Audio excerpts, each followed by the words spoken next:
बिस्मिल्लाहिर्रहमानिर्रहीम अस्सलाम वालेकुम dear students, how are you? I hope you'd be fine. Think new syllabus mathematics के अंदर आज हम डिस्कस करें exercise 1C question number 5 and 6, जो एक जैसे क्वेश्चंस हैं। पहले भी हमने डिस्कस किया था, आज एक डिफरेंट मेथड से इसको डिस्कस करेंगे। तो बच्चों, यहाँ पर आपसे कह रहे हैं इस क्वेश्चन के अंदर कि अ नंबर हैज़ एग्जैक्टली 8 फैक्टर्स। एक नंबर है आपके पास और उसके 8 फैक्टर्स हैं, 2 ऑफ विच आर 10 एंड 125। तो एक नंबर के जब आपको फैक्टर्स बता रहे हैं बच्चों, तो आपको फैक्टर्स और मल्टीपल्स का यहाँ पर लिंक और रिलेशन पता होना चाहिए कि एक नंबर जब दूसरे नंबर का फैक्टर होता है तो दूसरा नंबर उसका मल्टीपल होता है। यानी कि मेरे पास कह रहे हैं एक नंबर है और उसके एग्जैक्टली 8 फैक्टर्स हैं, उनमें से 2 फैक्टर्स 10 और 125 हैं। तो बताओ कि उसके बाकी के फैक्टर्स कौन से होंगे।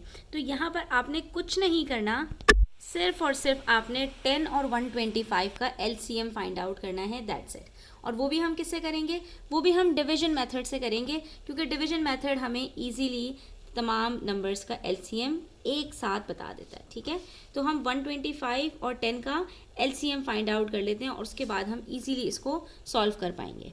तो 10 और 125 को हम स्टार्ट करते हैं 5 से, क्योंकि 10 इवन है, 125 ऑड है। तो सिर्फ अगर 2 से हम डिवाइड करना स्टार्ट करें तो सिर्फ 10 डिवाइड होगा। तो ऐसे नंबर से स्टार्ट करते हैं जो दोनों का कॉमन फैक्टर हो। ठीक है, तो 5 से स्टार्ट करते हैं। 5 2 ज़ार 10 और 5 25 ज़ार 125। 5 2 ज़ार 10, क्योंकि हमें पता है कि 5 5 ज़ार 25 एंड 25 5 ज़ार 125 होता है। ठीक है, अब 2 और 25 बचा, तो ये हमारे पास को प्राइम्स हैं। को प्राइम्स का मतलब ऐसे नंबर्स जिनका कोई कॉमन फैक्टर अब नहीं है। तो अब यहाँ पर हम इसको 2 से कर लेंगे, उसके बाद हमारे पास 25 बचेगा, तो इसको 5 से करेंगे और हमारे पास यहाँ पर आंसर आ गया 5 2 ज़ार 10, 10 5 ज़ार 50 और 55 ज़ार 500। तो इन दोनों का हमारे पास एलसीएम क्या आ रहा है वो हम यहाँ पर लिख देंगे। दैट इज़ 5 मल्टीप्लाई बाई 2 10, 10 5 ज़ार 50 और 55 ज़ार 250। तो इसका मतलब है वो नंबर जिसके 8 फैक्टर्स हैं वो 250 है। ठीक है, अब हमने क्या करना है, हमने 250 के फैक्टर्स निकाल लेने हैं सारे। तो हम क्या करेंगे यहाँ पर बच्चों, देखो किसी भी नंबर के आपको फैक्टर्स निकालने हो तो पहला फैक्टर तो वो खुद होता है। ठीक है, इवन प्राइम नंबर्स भी होते हैं तो उसके भी 2 फैक्टर्स होते हैं, 1 और इटसेल्फ। तो पहला हमारे पास जो पेयर बनेगा 250 का, दैट इज़ 1 मल्टीप्लाई बाय 250। तो ये 2 फैक्टर्स हमारे पास आ गए। उसके बाद अगर कोई नंबर इवन होता है तो वो 2 से डिविजिबल होता है। तो यहाँ पर 2 के टेबल में भी हमारे पास 250 आएगा। कब आएगा? तो 250 का हाफ कर लो, दैट इज़ 125। तो 2 multiply by 125 is equals to 250। और हमसे इन्होंने क्या कहा था कि वो जो नंबर है उसके 2 फैक्टर्स आपको हम बता रहे हैं, उनमें से एक फैक्टर 125 है। तो ये हमें खुद ब खुद पता चल गया यहाँ पर कि 2 multiply by 125 is equals to 250। इसके अलावा इन्होंने हमें एक और फैक्टर बताया था 10। तो 10 के टेबल में 250 कब आएगा? तो 10 के टेबल में तो 250 आएगा 25 ज़ार, क्योंकि 10 को किसी भी नंबर से मल्टीप्लाई करो तो आंसर में आखिर में एक 0 आ जाता है, तो बाकी क्या बचा? 25। तो यहाँ पर हमारे पास जो तीसरा पेयर बनेगा that would be 10 multiply by 25। अब एक चीज़ और है, ये सारे क्वेश्चंस प्रैक्टिस करने से आपको ये सारी चीज़ें याद होंगी कि जिस नंबर का 10 फैक्टर हो तो 10 के फैक्टर्स में से 2 और 5 आता है। तो 2 तो हम ऑलरेडी ले चुके हैं, 5 बच गया। तो इसका मतलब है 5 के टेबल में भी 250 आएगा। कब आएगा? तो 5 1 ज़ार 5 और 5 5 ज़ार 25 और 0। तो ये आ गए हमारे पास टोटल 8 फैक्टर्स, यानी 250 कौन कौन से नंबर्स के टेबल में आता है? तो वो है 1। ठीक है, तो हम यहाँ पर लिख देते हैं कि इसके बाकी के जो फैक्टर्स हैं वो हमारे पास यहाँ पर क्या क्या आ रहे हैं। स्टार्ट करते हैं 1 से। सबसे पहला फैक्टर 1 है, फिर 2 है, फिर 5 है, फिर 10 है, फिर 25 है, फिर 50 है, फिर 125 है और फिर खुद 250 है। ठीक है, तो ये हमारे पास टोटल 8 फैक्टर्स आ गए। हमने क्या किया? एलसीएम निकाला। एलसीएम का जब हमारे पास आंसर आया तो हमने उसके सारे फैक्टर्स निकाल दिए। और हमसे सवाल में इन्होंने यही कहा था कि अ नंबर हैज़ एग्जैक्टली 8 फैक्टर्स। एक नंबर है, उसके 8 फैक्टर्स हैं, जिसमें से 2 फैक्टर्स 10 और 125 हैं। ये इन्होंने हमें बताए थे। और फिर इन्होंने हमसे कहा था बताओ कि बाकी के उसके फैक्टर्स क्या होंगे। तो बाकी के उसके फैक्टर्स 1 2 5 25 50 और 250 होंगे। That's it. ठीक है। तो इस तरह से हमने इस क्वेश्चन को सॉल्व कर लेना है। तो जब भी आपको किसी भी नंबर के 2 फैक्टर्स बताए जाएं या 3 फैक्टर्स बताए जाएं और फिर वो नंबर आपसे निकालने को कहा जाए और बाकी के फैक्टर्स निकालने को कहा जाए, तो आपने एलसीएम लेना है। क्यों? क्योंकि ये जितने भी नंबर्स हैं इन सब को जब अगर एक साथ भी आप इन सब का एलसीएम लेंगे तो आपके पास 250 आंसर आएगा। ठीक है। अच्छा, इसी तरह से क्वेश्चन नंबर 6 में भी आपसे यही कह रहे हैं, अ नंबर हैज़ एग्जैक्टली 12 फैक्टर्स। अब जो नेक्स्ट नंबर है हमारे पास, उसमें हमारे पास 12 फैक्टर्स हैं और उसके अंदर भी हमसे यहाँ पर कह रहे हैं कि 2 ऑफ विच आर 40 एंड 100। और यहाँ पर हमें 2 फैक्टर्स बता रहे हैं कि एक फैक्टर 40 है और दूसरा 100 है। तो इसमें भी हम सेम यही काम करेंगे। सबसे पहले हम इन दोनों का एलसीएम निकालेंगे। तो 40 और 100 का एलसीएम हमारे पास क्या आएगा, चेक कर लेते हैं। दोनों इवन नंबर्स हैं तो 2 से डिवाइड करेंगे। ठीक है, 2 से डिवाइड करेंगे तो 2 20s आर, 2 50s आर, फिर से 2 से डिवाइड करेंगे 2 10s आर, 2 25s आर। अब 10 और 25 जब बचा है तो अब दोनों को 5 से कर लेते हैं। 5 2s आर, 5 5s आर, फिर 2 1s आर और फिर 5 1s आर। तो हमारे पास ये नंबर क्या आ रहा है, 2 2s are 4, 4 2s are 8, 8 5s are 40 और 40 5s आर 4 5s आर 20, 200। इसका मतलब है वो नंबर हमारे पास 200 होगा, जिसका एलसीएम हमारे पास जो है वो 200 आ रहा है। तो अब 200 के हम सारे फैक्टर्स बनाएंगे और इसके फैक्टर्स हमारे पास 12 होने चाहिए। तो सबसे पहले फैक्टर तो 1 मल्टीप्लाई बाय 200, दूसरा फैक्टर इवन नंबर है तो 2 से करेंगे, 2 मल्टीप्लाई बाय 100। तीसरा फैक्टर हमें पता है कि हमें यहाँ पर बताया हुआ है कि इसके जो 2 फैक्टर्स हैं 40 हैं। तो 40 किस किस नंबर के टेबल में आता है, 4 के टेबल में आता है, 5 के टेबल में आता है, तो ये सब भी इसके फैक्टर्स होंगे। हाँ, 3 के टेबल में नहीं आ सकता, तो 4 के टेबल से कर लेते हैं। 4 के टेबल में 200 कब आएगा, 4 टाइम्स आर 50, 4 5s आर 20 होता है तो 4 50s आर 200। 5 के टेबल में भी आएगा क्योंकि लास्ट डिजिट 0 है। ठीक है, अब जो डिविजिबिलिटी रूल्स किए थे ना उसका भी यहाँ पर काम आने वाला है। तो 5 को किससे मल्टीप्लाई करें, 5 के टेबल में 100 आता है, 20s आर 100 होता है, तो 5 के टेबल में 200 कब आएगा, 5 40s आर। तो ये हमारे पास कितने फैक्टर्स आ चुके हैं, 1 2 3 4 8 फैक्टर्स आ चुके हैं। अभी हमें 4 और लिखने हैं।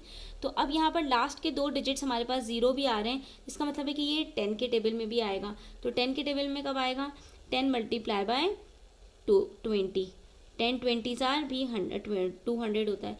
और तो और 200 है, लास्ट के 2 डिजिट 0 हैं बच्चों, तो ये 25 के टेबल में भी आएगा क्योंकि 25 4s आर 100 होता है, तो 25 8s आर 200 होगा। इसका मतलब है ये 8 के टेबल में भी आएगा, 8 मल्टीप्लाई बाय 25। और ये किसी और नंबर के टेबल में नहीं आ सकता क्योंकि इन्होंने हमें खुद ही बता दिया था क्वेश्चन में कि वो जो नंबर है आपके पास उसके 12 फैक्टर्स हैं और ये 12 के 12 फैक्टर्स हमारे पास आ चुके हैं। तो हम ये सारे के सारे एक साथ करके यहाँ पर लिख देंगे। ठीक है, तो अब इसके लिए आपको डिविजिबिलिटी रूल्स याद होने चाहिए, इसके अलावा आपको पेयर फैक्टर्स बनाने आना चाहिए। तो ये बस 2-3 स्टेप्स आपने इसमें करने हैं और आपको ये क्वेश्चन ईजीली सॉल्व हो जाएगा। तो इसके हमारे पास फैक्टर्स आ रहे हैं 1 2 4 5 8 10, फिर उसके बाद 20 25 40 50 100 और 200।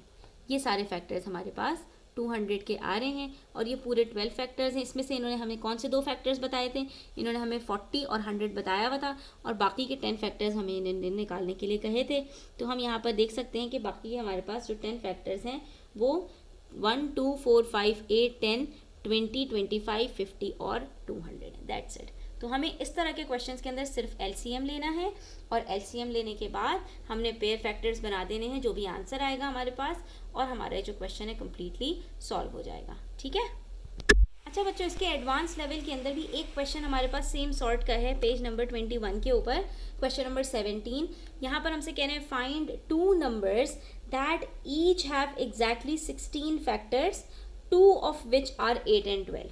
अब यहाँ पे कह रहे हैं 2 नंबर्स निकालो, दोनों नंबर्स के आपके पास जो है वो 16 फैक्टर्स आएंगे, उनमें से 2 फैक्टर्स आपको बता रहे हैं कि 8 और 12 होंगे। 16 फैक्टर्स की बात हो रही है और ऐसे 2 नंबर्स हैं और ये एक ओपन क्वेश्चन है। ठीक है, तो इसके अंदर हमारे पास एक से ज़्यादा आंसर्स आ सकते हैं। तो चलिए ये वाला क्वेश्चन भी करके देख लेते हैं, लेकिन उससे पहले हमारे पास क्वेश्चन नंबर 10 है। A number has exactly 8 factors, 2 of which are 4 and 26। तो पहले ये वाला क्वेश्चन कर लेते हैं, फिर क्वेश्चन नंबर 17 करेंगे। सबसे पहला काम क्या करना है, हमारे पास जो दो फैक्टर्स हैं इन दोनों का हमने एलसीएम निकालना है।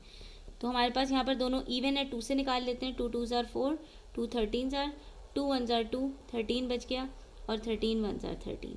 तो इसका एलसीएम हमारे पास क्या आ रहा है, 2 2 ज़ार 4 और 4 मल्टीप्लाई बाय 13, तो 4 multiply by 13 is equals to 52।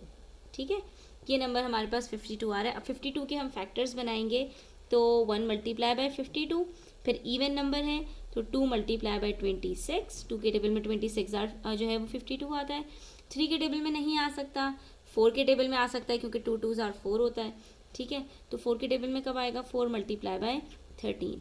इसके अलावा आप चेक कर लो बच्चों, तो 52 के और कोई फैक्टर्स नहीं, और हमसे इन्होंने कहा है नंबर हैज़ एग्जैक्टली 8 फैक्टर्स, तो हमारे पास तो यहाँ पर 52 के 6 फैक्टर्स आ रहे हैं। अब आप सारे डिविजिबिलिटी रूल्स लगा लो, लेकिन आपके पास 52 के और कोई फैक्टर्स नहीं निकलेंगे। ठीक है, पता कैसे चलेगा कि इसके और फैक्टर्स नहीं निकलेंगे, तो बच्चों यहाँ पर देखो 1 के बाद 2 के टेबल में आता है 52, 2 के बाद 3 के टेबल में नहीं आता, बिकॉज 5 + 2 = 7, और 7 3 के टेबल में नहीं आता, तो 52 भी 3 के टेबल में नहीं आएगा। फिर 4 के बाद हमारे पास 5 के टेबल में नहीं आ सकता, लास्ट डिजिट 2 है। 6 के टेबल में नहीं आ सकता क्योंकि 3 के टेबल में नहीं आता। 7 के टेबल में भी 52 नहीं आता, 8 के टेबल में भी नहीं आता, 9 के टेबल में भी नहीं आता, 10 के टेबल में भी नहीं आता, 11 के टेबल में भी नहीं आता। ये सारी टेबल्स तो आपको याद है ना। 12 के टेबल में भी नहीं आता, और उसके बाद फिर 13 के टेबल में आता है। अब जब हमने देखा कि 4 13 ज़ार 52 होता है, और ये हमारे पास घूम चुका है यहाँ पर। ठीक है, यानी ये दो फैक्टर्स हम लिख चुके हैं, और 4 और 13 के बीच में हमारे पास कोई और फैक्टर नहीं है। इसका मतलब ये होता है कि अब मज़ीद 52 का कोई फैक्टर नहीं है। तो इस सिचुएशन में हम क्या करें, हमें तो उन्होंने कहा था कि वो जो नंबर है उसके एग्जैक्टली 8 फैक्टर्स हैं। तो यहाँ पर आपको परेशान नहीं होना, आपने सिर्फ और सिर्फ एक काम करना है। आपने यहाँ पर लिखना है since 52 has 6 factors, so we will multiply it by 2।